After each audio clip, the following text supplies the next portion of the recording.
you guys. It's me, your girl Naja, and I wanted to start today's show off by warning you guys that some of the things that you'll hear and see today are of a sensitive nature. This is not the show for children.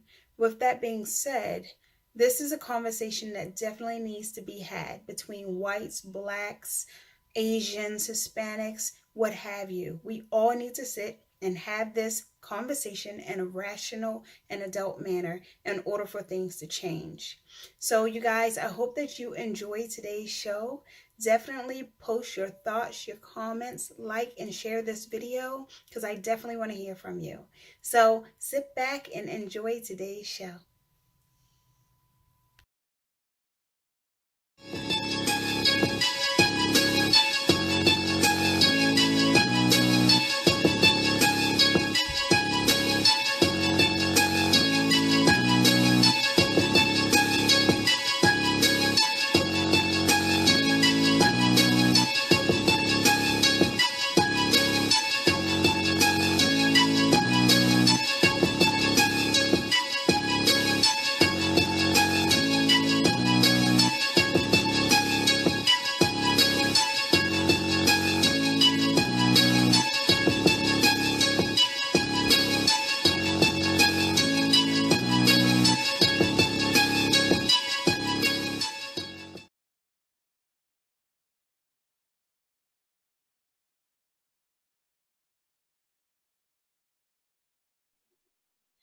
Hello, everybody. Welcome to Get It, Got It Good. I am your host, Nysia Wilhite Carter. I appreciate you guys joining me for another edition. And today I have some more fun stuff for you. I have Justin Blackburn on with me today, and we're going to talk about white people. And who better else to ask than a white person? You guys, in all seriousness, though, we are going to talk about the white-black relations, a continuation of the Howard Ross interview that I did last week. And the reason why I want to talk to you, Justin, is because you wrote a poem called White People Us. And that poem has stirred up a lot of controversy on both ends of that. And you guys, I definitely want to get into that and get into more about Justin and how he got into this expressiveness and why he falls on a particular side of the line versus the other.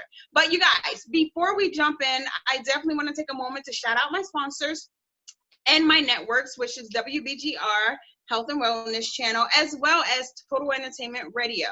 So we will be right back after these brief messages, and we will jump right in with Justin. Okay? Fair enough, Justin? Woo! Yeah. All right, you guys, we'll be right back.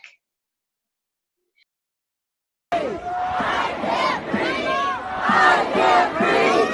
I can't breathe. I can't breathe. I can't breathe. I can't breathe. I can't breathe. I can't breathe. If it ain't the virus, then it's violence. Too much silence in the air. Are people scared? Feels like nobody cares. If you wanna close the distance and you're white, then it's all fine. If you're not, you cross the line. We shouldn't dare, and it's not fair. We shouldn't have to worry when we go outside the house. Build this country on our backs. You just keep breaking us down. It's 2020. What the hell is that about? I'm trying to figure out. How is a land of the free and a home of the brave?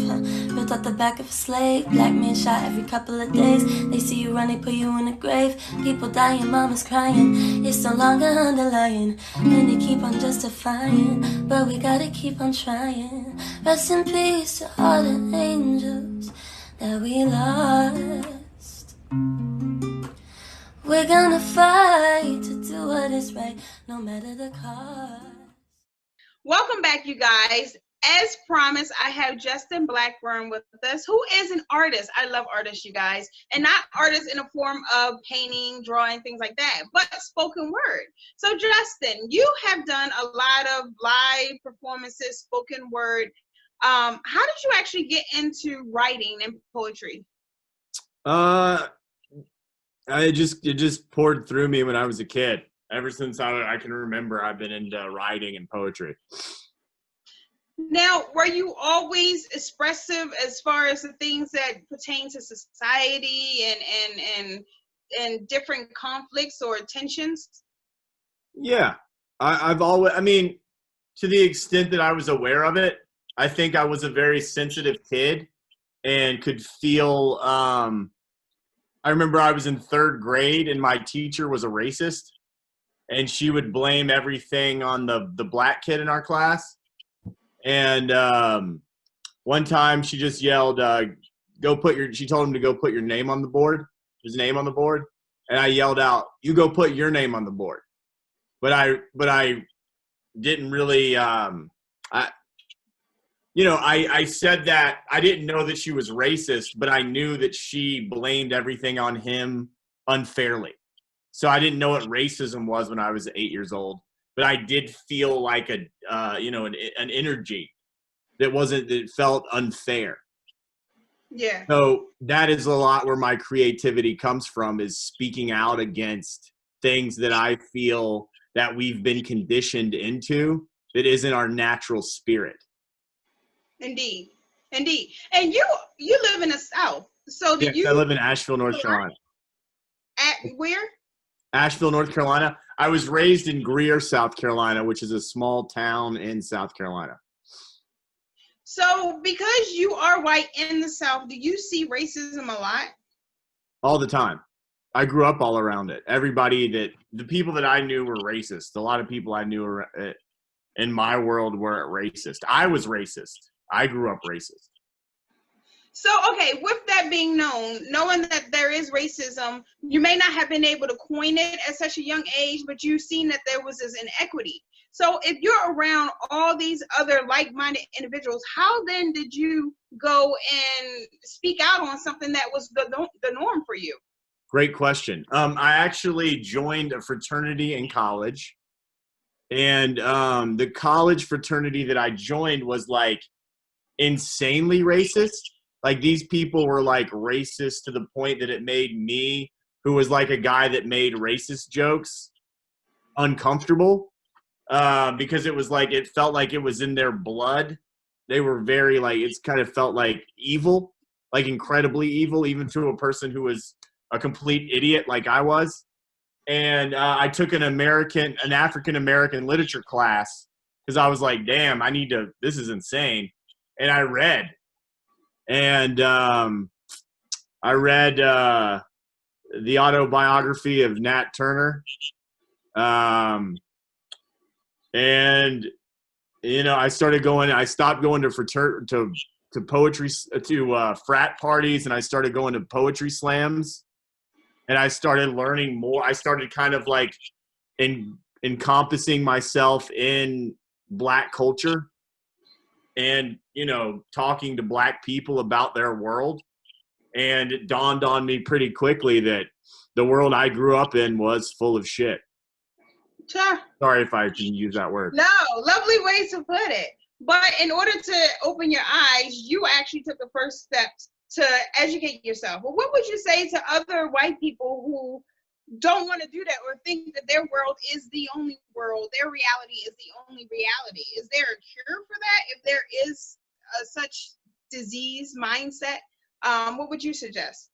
Great question. I would suggest going into their hearts and getting to know who they are better, because I feel like at the core of everyone's self, this is just in my opinion, is that we all are heartfelt, beautiful beings within. Like, we all are connected to that same consciousness, that same energy. And I think in the white world, we are disconnected from it because we're like taught to be, right?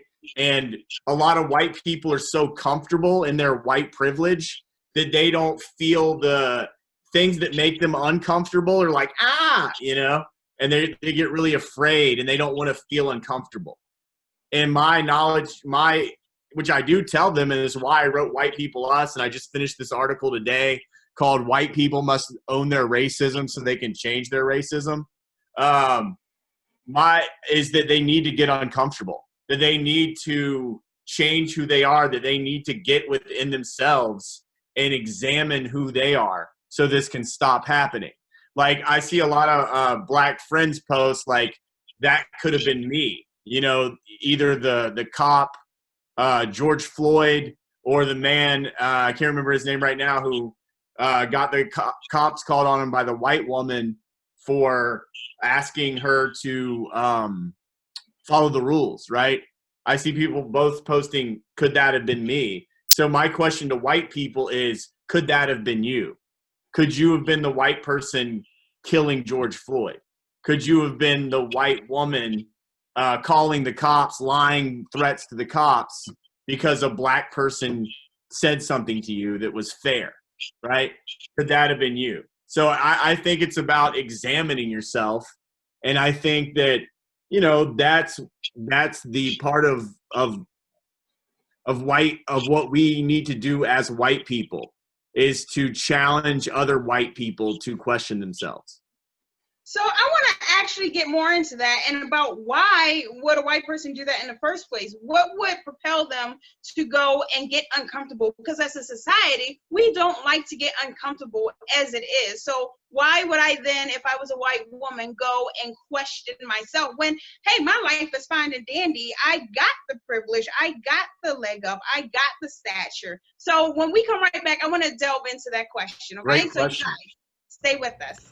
For 400 years, you had your knees on our necks. A garden of evil with no seeds of respect. In America's mirror, all she sees is regret. Instead of letting blood live, they begging for bloodlet. Revenge is a dish that's served on platelets. Transfusion of confusion, abusing our intellect. I can't be bought with a $1,200 check, even though $1,200 can make a meal stretch. My mama wasn't rich, but she earned my respect. She made a little bit of money for a lot of blood, tears, and sweat. Jumping up and down on police cars, I'm vexed. After Chauvin killed George Floyd, we got next. Molotov cocktails, anarchy on the set. The rich took the loot, so now we loot shit. Feeling like a caged tiger that's whipped to do tricks. That's why I started fires and yelled and threw bricks. They tried to run me over and arrest me and shit. Tase pepper spray and engage with the kid. They ran up in the state house with them AKs quick. But let a nigga try and do that white boy shit. Won't be no rubber bullets ricocheting off ribs, but the white supremacists go in the cops' faces spit.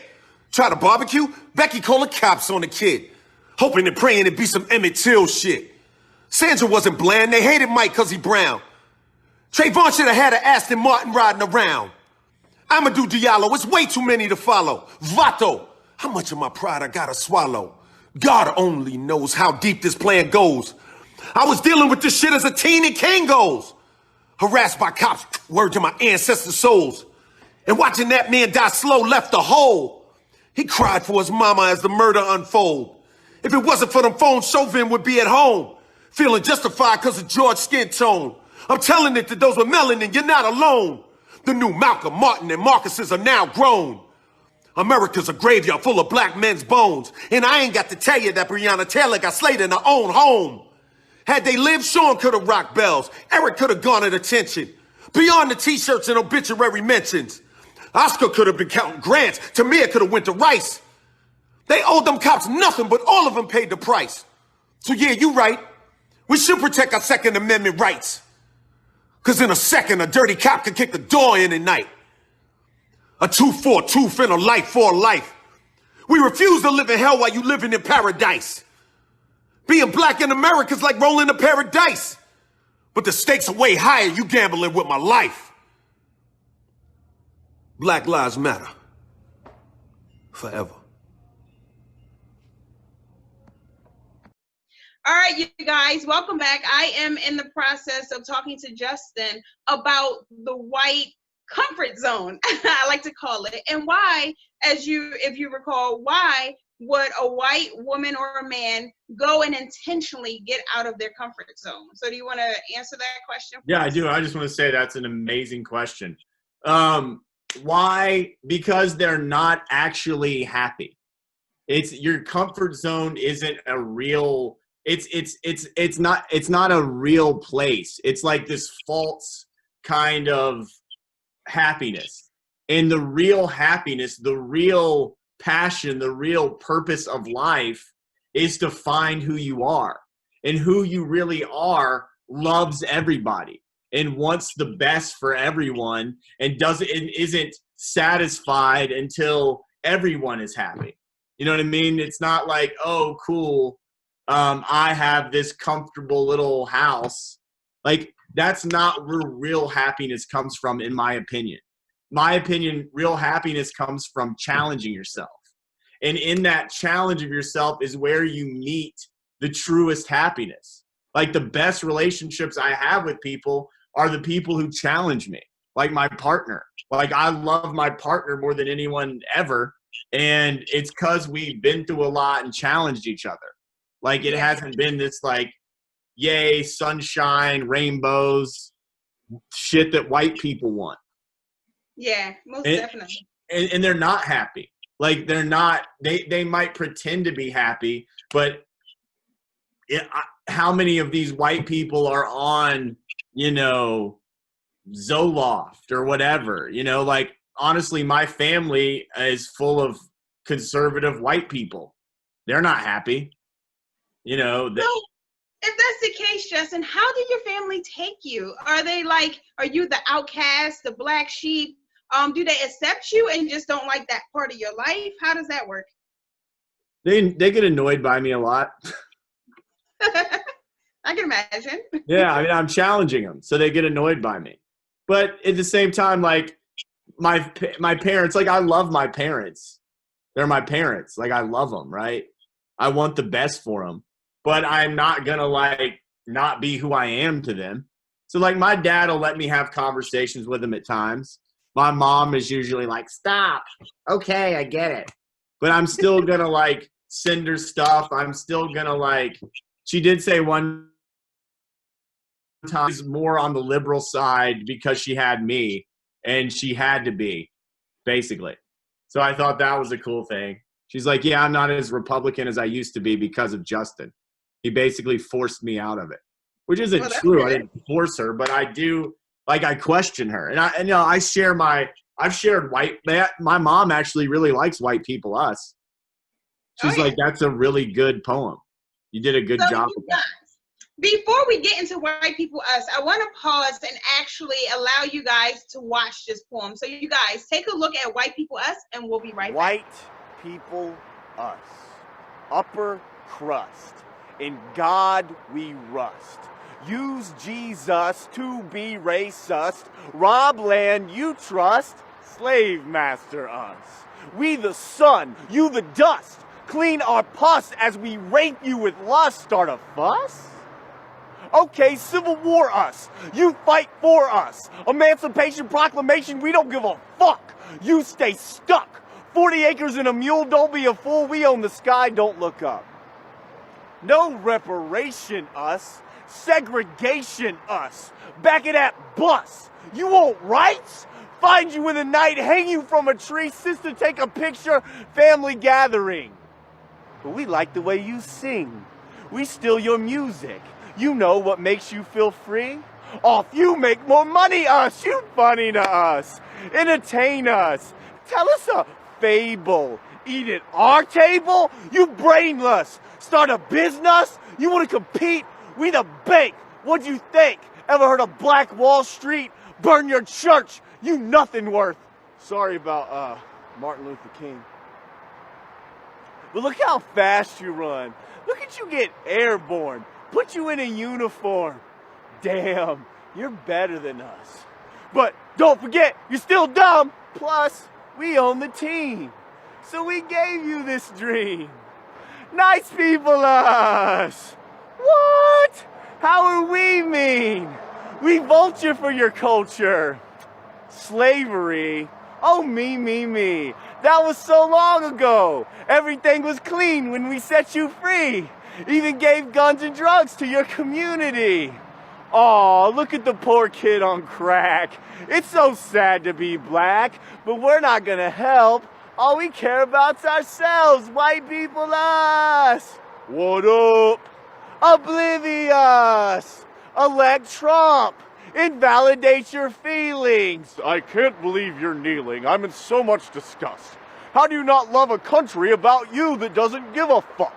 White people us. pretentious. It's ridiculous. On the same bust, we get after-school detention. You 50 years in private prison.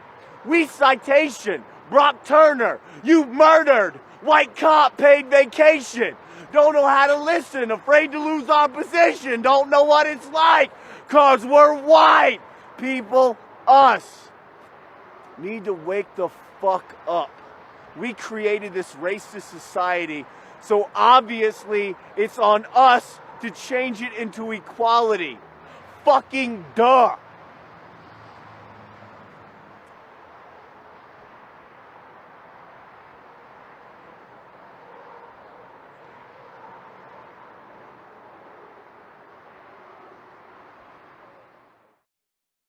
Okay, so as you guys can see, that poem hits so many hot buttons. So Justin, do you want to just summarize White People Us for me really quick, so that way people can see your perspective when you went and created this masterpiece? Okay, White People Us is for white people, obviously. It's like the white people that I grew up with. And a lot of those voices that I say are me imitating the people that I heard. Like, oh, it's so sad to be black. Like stuff like that. Like you hear white women, oh, that's so sad. But they don't do anything about it. Like they don't try, they just say it and then move on to watching Dr. Phil or, you know, drinking their whatever, right? And it's like that my poem is to say like my friend AD who made the video did a great job. You know, he's a black male. And what I love what he says, because he's like, where's the lie in the poem? He's like, nobody's ever, that I've had like thousands of people comment on it and hit me up about it. And I've had white people talk shit to me for it, right? Make fun of me, call me Eminem, whatever, like say all this stuff. But nobody's ever said you're lying. So my intention in that poem was to say, look what we have done.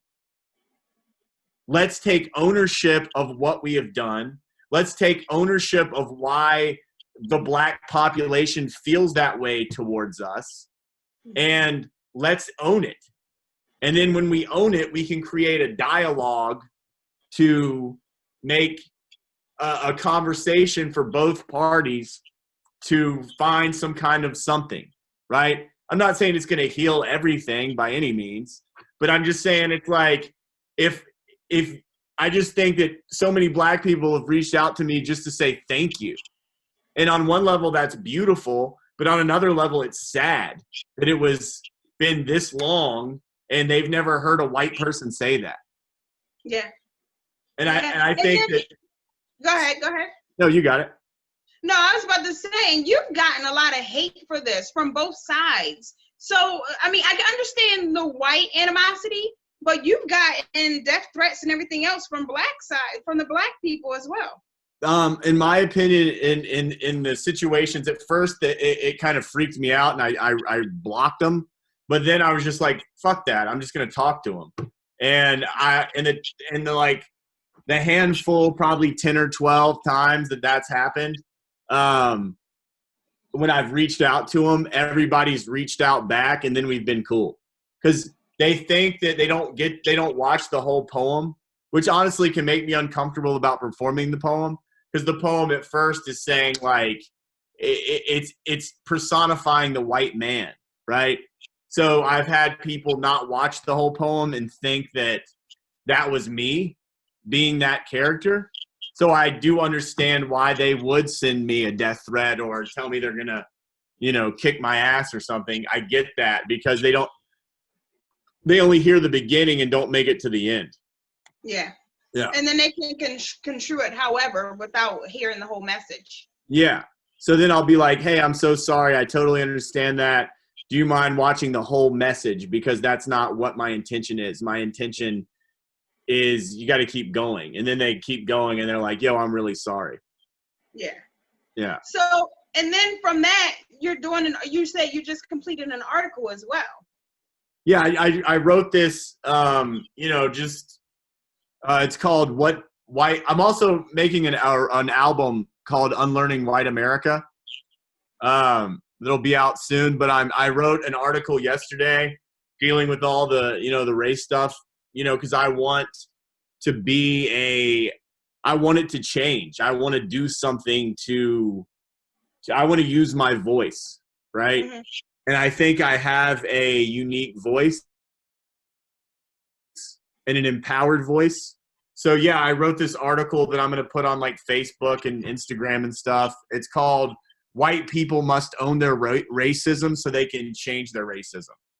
And it's basically about how, in my opinion, if white people were more like, take that lady, her name's Amy Cooper, the white woman who lied to the police. If she would have went, instead of like, oh my God, black man, call the police, blah, blah, blah.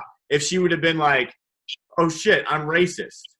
Hey, I just want you to know I'm racist. I'm sorry, but you're freaking me out now, not because of you, but because of me, because I'm actually racist. And I'm going to put my dog on this leash and I'm going to walk away from you. And I apologize. I'm racist. I'm going to go take an African-American literature class. I'm going to go read James Baldwin. I'm going to go hang out with some black people. I'm going to go change my mindset right now because that's not cool. And I think that when we do that, that's when things can change even more. So it's like in the piece I say, white people, let's save the world trouble and repeat after me. I am racist.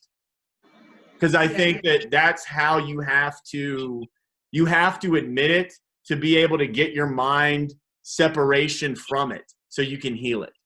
Because and a lot of times people don't even know that they are racist. Exactly. They cannot fix it. Yeah. Yes. So I was talking to Howard Ross. I had the pleasure of talking to Howard Ross, who is one of the he's an accomplished, award-winning author who does a lot on diversity. He does a lot in the Black community. He's a white man. And there is this belief he thinks that white people have that they're becoming a minority, and therefore there's this resistance and a fight for keeping your culture pure. Do you think that goes on as well? Probably. This resistance?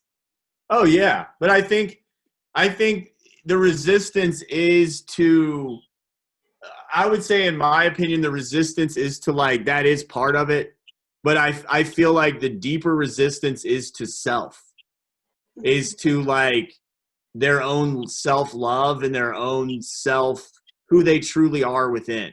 Like that's part of their resistance, because all that stuff is ego, right? White people have a lot of ego. They want to be like, they want to feel like they're important, and they have, you know what I'm saying? They have they have a hard time owning up to situations, in my opinion, right? That's just my experience with white people. And I think that comes from them just being, like we said earlier, the comfort thing. They don't want to be uncomfortable. They don't want to be made to feel like there's a part in there that says, why won't you admit that you're racist? Because you think racist people suck? Well, I'm sorry. Or actually it says, well, guess what? You suck. You feel, what's more important? You feeling like you suck, or black lives being saved? Or black people not feeling like they're going to get harassed for going to a park and enjoying themselves? What's more important?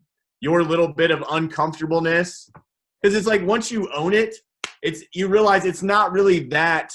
I mean, it's horrible, but it's much better to own it than to stay with it. You know what I mean? Like there's an empowerment that comes with owning your racism, in my opinion.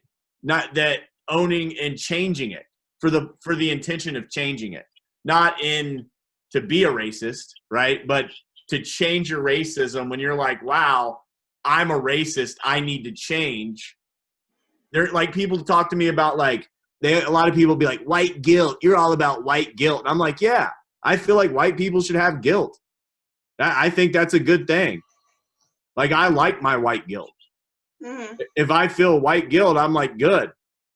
What can I do with this? I'm not like, oh no, white guilt, I'm so scared. I'm like, all right, yeah, I feel guilty. Good. What can I do? Right? Like, I feel guilty about what happened. And I wrote this article. You know, I'm not saying I'm going to change the world with my article, but I'm going to do what I can within my power, right? And I feel like white people need to embrace their white guilt. They need to embrace their racism. Well, with that being said, we're going to take another break, but I definitely want to come back and I want to get into the benefits of being a racist, the possible benefits, if there are any. So you guys, stay with us. We'll be right back with Justin. People down here, people down there, dying everywhere, everybody's scared. Scared to go outside, cause it could be the last time of your life. I'm tired of RIP, I just want the peace. I'm getting sick and tired of all the police killing all the innocent. It's messed up how we seeing it. Let's take a moment of silence. I pray we stop the violence. Let's take a moment of silence. I pray we stop the violence. Oh.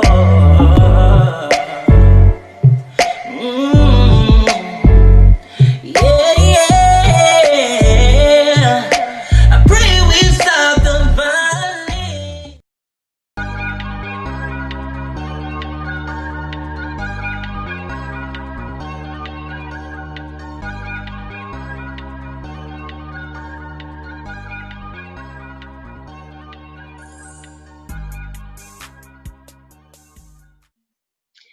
Hi, you guys. Welcome back. I am still talking to Justin about racial issues. And the question that I really must know, Justin, is do you think there are actual benefits to being a racist? I think that white people, I don't think there are at all. But I think white people feel like there are. And I think it's like what we've talked about this whole time is like the comfort zone. I think you had a great word for it, white people comfort zone. Yeah. White comfort. White comfort. Their white comfort feels like it is, but it's kind of like it's not a, first off, it's not a stable, it's a very fragile foundation. It's not a real comfort. It's a false sense of comfort. It's a false superiority comfort, which is not comfort, which is just more like being demented in your mind. But I think that they feel that it's like they're afraid of themselves. So I feel like that is their benefit in their life, that they don't have to look at themselves. But really, that's a hardship that, you know, because like to quote John Lennon, one thing you can't hide is when you're crippled inside. And I think that within themselves, they are not all there emotionally. And I think that comes out with their family lives, with, you know, like I said earlier, maybe they're whatever they're doing to self-medicate. And so I don't think there's a benefit, but I think that they pretend that there is so they don't have to face themselves. Yeah, indeed. But what do you think about the industry? So we're both in this entertainment space, whether it's, you know, doing performances, poetry, writing, and putting our work out there for people to see, judge, comment, or whatever. But there are also, you know, designers, there's people in the music industry, and they take Black culture, what is known as Black culture, they commercialize it, make millions of dollars off of it, and at the same time are repelled by Black people. Don't you think that's a kind of oxymoron? I think it's horrible. Yeah, I think it has to change. And I think it's completely unfair. And I think white people have been doing that forever. And I think that white people, I think it's awful. And I think it has to change. I've always said, I always think that, you know, I feel like my experiences is like Black people are way cooler than white people. And I think that comes with white people's like white comfort. Because like white comfort isn't cool. White comfort isn't sexy. White comfort isn't what anybody really wants, right? So I do think it's unfair that like white people sort of like use Black people in their own day-to-day life, you know, but don't do anything to support them, right? And I think it's completely unfair, and I think it needs to change. And I think if white people owned up to things, they would see how ridiculous and insane their behavior is. And if they could get in touch with their heart, they would change. So, and you're doing stuff, like you said, you're using your voice in order to do your part in educating people and opening mindsets. And you mentioned earlier that you were creating an album, was it? Yeah. So tell me a little bit about that album. How can people find it? What will be in it? Things like that. Well, right now I have, it's called Unlearning White America.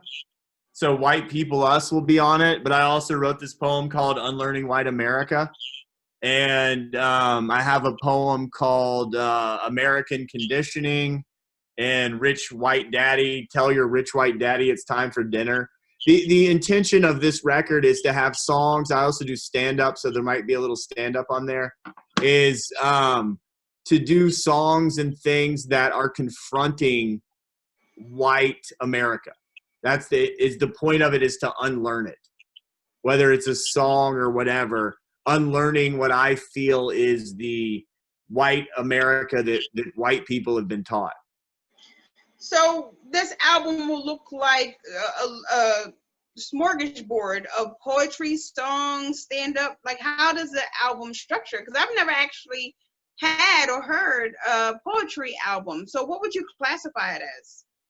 I'm not sure. I think I'm going to start off. My friend AD, incredible film director or video director. He did the White People Us video. He directed it, and he actually made the beat. And we were going to make another video, but the whole COVID thing happened for Unlearning White America. So that's kind of like, it has this awesome beat that he made because he makes like really amazing beats, and then I just kind of say the poem over it. I'm kind of, I suck at rhyming on beats. Like, I'm just real stupid and I don't have rhythm and I don't know, my brain just doesn't work that way for whatever reason. So yeah, it's more of just like, and then I have some songs that I made with people that actually know what they're doing. So I'm going to put those on there. There's a song on there called God's Daughter that's kind of confronting how I feel like we've left out women from God in the Christian religion, like Father, Son, Holy Ghost, but where's the woman? So there's a song like that on there. It's just a lot of like confronting old ideas that are unhealthy and keep us stuck in repetitive toxic patterns. No, I'm really looking forward to it. And as you're talking about God and God's daughter, I'm thinking about, I'm looking at you and I'm thinking, wow, you look like the image of Jesus, the white image that they portray. And that, yeah. And I appreciate that. But once again, that's just a whitewashed image. You know, there is no white. Exactly. I actually have a line.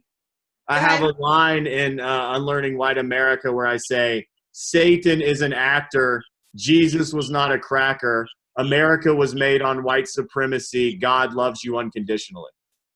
Lovely. Yeah. So you're not only addressing the race tensions, you're also addressing other things like Christianity and things of that nature. Yeah, just anything in my interpretation of the world is that we're all kind of connected. We are all, not kind of. We are all connected to like a consciousness, right? Like a very powerful source consciousness. You can call it God, you can call it goddess, you can call it Christ consciousness. And I think it's within us all, right? Like I don't know, one of my favorite rappers of all time is J. Cole. Mm-hmm. And J. Cole, on the song I was just listening to 2 seconds or before this, he says, the real God is in you, not the music you copying, right? And that's how I believe. I feel the same way. I feel like God is within us all. And I feel like that we've been conditioned to not see that. And us not really seeing that and appreciating ourselves and knowing how meaningful and beautiful and empowering we actually are leads to negative situations happening in our world. Now, what would you say to the person who says, Justin, you're forcing your beliefs on me, you're forcing your religion on me, this is not what I believe in? What would you say to that pushback? Because of course, whenever you take a stance on one side or the other, you're going to get pushback from the opposition. I guess it would depend who it was and how I was feeling at that time of day. If it was, maybe I would ignore it. Or maybe if it was somebody that I think with like having conversations with people like that kind of come at you in a already ready to not agree or not have combative. Yeah, combative. You can't. There's not really much you can do with those people. Like, so I mean, not that I'll speak my piece, but I'm not gonna like waste my time trying to convince them. In my opinion, it's just like, it's funny. I have this page on Facebook called Positive Progressive Poet Comedian. And I had this conservative guy, every time I would post something, he would be combative. And one day I was in a good mood and I was just like, he said something and I didn't even read it. And I just wrote, "Hey man, appreciate your opinions, my man. You're cool." Or I can't remember what I said. And ever since then, he's been on my side. And yesterday he sent me some message all about how horrible it is about all the race relations that are happening right now. So it's just really interesting because I gave him some validation. And he's like, "Wow, man, I've never had a liberal be nice to me before." Because I was just like, "Good job." It was just, I felt inspired to do it one day. And so, I mean, like, I think it's just like maybe doing, like, at least with me,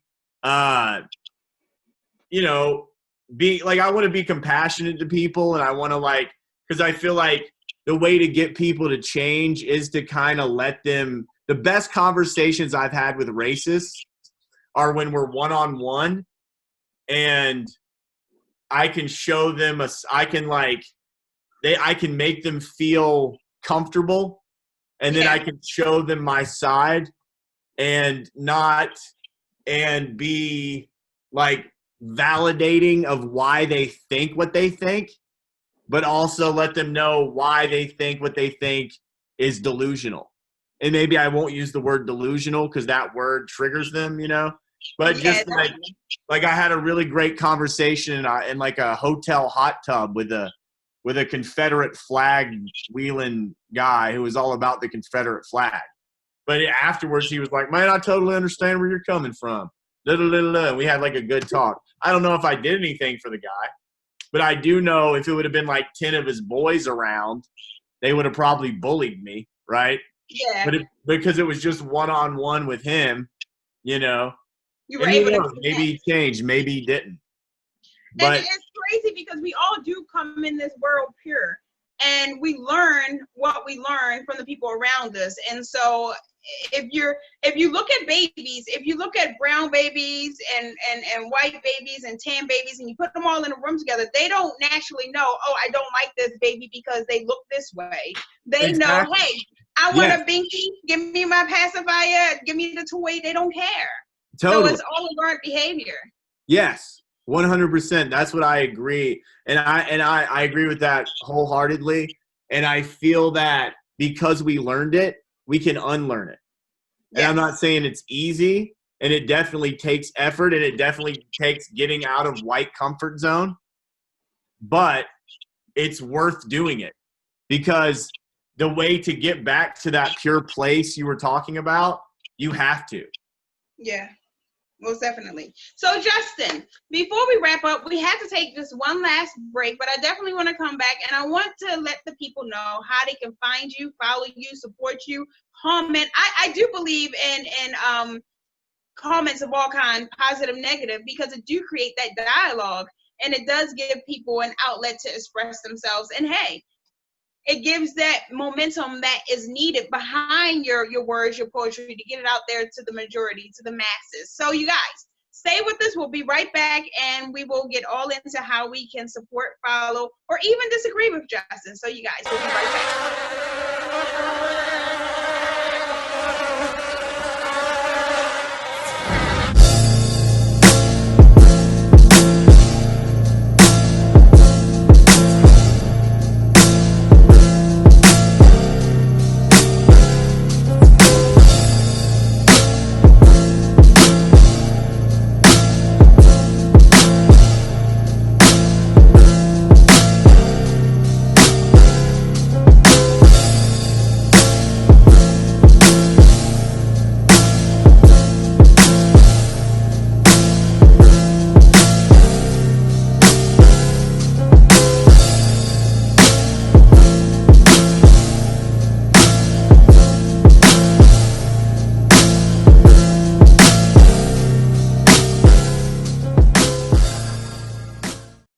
Hi, you guys. Welcome back.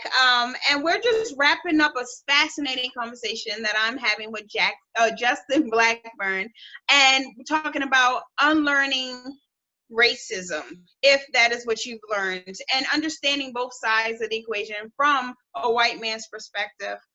So, Justin, tell the people about your current projects, how they can follow them, support them, disagree with them, what you're doing. Great, thank you. And I've loved this interview, and I think you're amazing. You were such a great interviewer. Thank And you. I I think appreciate you really asked incredibly important conversations. Like, I really loved your question about why would someone even want to change. I feel like that's a really important thing that people need to question. But my name is Justin Blackburn, and I have a website called justinblackburnwrites.com. You can buy my latest book. It's a novel. It's called The Bisexual Christian: Suburban Failure Enlightening Bipolar Blues. Wow, that's a hell of a title, by the way. Thank you. So this is part one. It's a 3-season part. My intention is to turn it into a Netflix show, and this is part one. It's on there, and I'm on Facebook as the Positive Progressive Poet Comedian, or you can find me as Justin Blackburn. I'm on Instagram. I'm on Twitter as Thank You Gianna. But yeah, reach out, say something. Yeah, this is a great conversation. So the people who follow you, what can they expect from your social media pages? I post a lot. I do life coaching, so I post a lot of positive stuff and a lot of like confronting thyself stuff. But I also am passionate about the current race relations in America. So I do post poems and also like my thoughts on those situations, and I always try to speak out. And I try to speak out from my heart as much as I can. Most definitely. And you guys, you can always follow me at Get It Got It Good G3 across all social media platforms. You can also follow me at Nysia, Nysia Carter, or Wilhite, Wilhite. And you guys, be sure to follow, like, love, subscribe to the YouTube channel, as well as WBGR Network and Total Entertainment Radio. Justin, I so appreciate your time that you spent with me today, and your perspective is so rare, especially for African Americans and especially from certain communities, to be able to see a white person, white male, and having such a various outlooks on racism, because as some white people do, they group all of the same race in the same bucket of either racist, and that's it. You know what I mean? They don't realize that there are different people with different perspectives in every race. And I'm glad that I'm able to talk to you and show that side of the world. There are good people in every race. There are good people for every cause in every situation. So thank you for that. Yeah, and I thank you for that. And at the end of my White People Us poem, I say fucking duh. Because I think like I said earlier, yeah, it's cool that I understand things on the way I do, but I just think that it should be the norm. Like, I don't think I should be like the outlier, or like that weird guy over there always talking about how things should be equal. Like, I I don't think that I think it should, everybody should be able to express themselves, and everybody should feel safe and feel what equality in our world. And I think that should be just life. And I think there are more outliers than there are. And I think a lot of the times people are afraid to step forward or take a stand because of the backlash. It takes some kahunas to be able to say, hey, white people, as a white person. It takes balls to do that as a Black person or any other person. So I think you're also giving permission to those who feel the same way as you do. So that's great. Yeah, I appreciate that. And I think that it, like, once it's your truth, it doesn't take balls, in my opinion. Like, maybe it takes balls to get you as a white person to that being your truth. But once it's your truth, it's just like saying, oh, the sky's blue. You know, it's like, and also when it is your truth, when you say something to white people in more of a way that's just like, you're not getting upset or like triggered with them. You're just like confronting them in a very like stable way. It has a much more impactful, impactful impact on them when you're able to just be like we're doing right now, like shooting shit, where you don't have to get like really angry at them, because that, as we know, white people are really fragile. So the moment you kind of combat at them, they like get really defensive and they're like, no, you know. So I shut you down. Yes. So I just, any white people listening, I just invite you to let this be your truth and you speak it as much as you can. Absolutely. So you guys, thank you. Thank you for joining us. Thank you to my sponsors. And be sure to tune in next week to Get It, Got It Good. Thank you, Justin. Justin, I appreciate you, man. I appreciate you too. Thank you so much. No problem. Is it simply just about Black versus white? Or is there a much bigger plight and agenda to some higher evil might, using us as decoys because of our status in life? An easy punching bag because of over 400 years of not having the same rights. 3/4 of a man, even in today's light. What could that agenda be, you might wonder?